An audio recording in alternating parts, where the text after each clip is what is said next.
সরাই দিবেন, সরাই।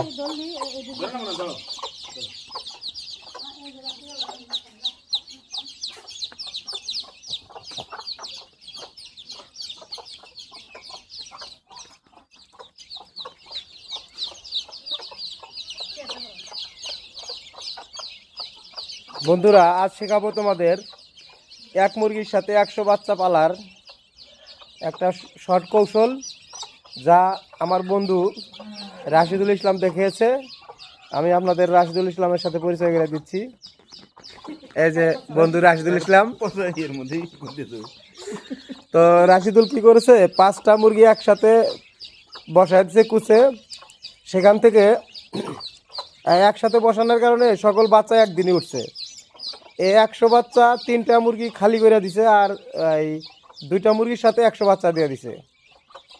এই দেখা যায় সবগুলো একটার সাথে আসে, আবার দেখা যায় যে ভাগাভাগি করে কিছু নিয়ে যায়।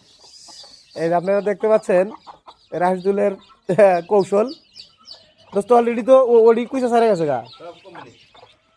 একটা রাখাল হিসাবে একটা মুরগি দিয়েছে শুধু, আর গুলা সব আবার মোরগের সাথে আটকায় রাখছে। তো এই মুরগি শুধু রাখালের দায়িত্ব পালন করতেছে, বাচ্চাগুলার দেখে শুনে রাখার জন্যে। আপনারাও এই কৌশলটা অবলম্বন করতে পারেন। একসাথে একাধিক মুরগি বসিয়ে দিয়ে বাচ্চাগুলোকে এক মুরগির নিচে দিয়ে বাচ্চা ফুটবে, আর অন্য মুরগির তলে দিয়ে দিবেন। বাচ্চা ফুটবো আর অন্য মুরগির তলে দিবেন। যেটা আগে উঠবো ওটার তলে একটা একটা করে অন্যটার নিচের থেকে আয়না ওর নিচে দিয়ে রাখবেন। এই গরমের দিনে 100 বাচ্চা পালা এক মুরগির জন্য কোনো কষ্টদায়ক নয়। কিন্তু শীতের দিনে ইলেকট্রিক সমস্যা হবে, একটা 60 ওয়াটের বাল্ব দেওয়া লাগতে পারে আপনাদের।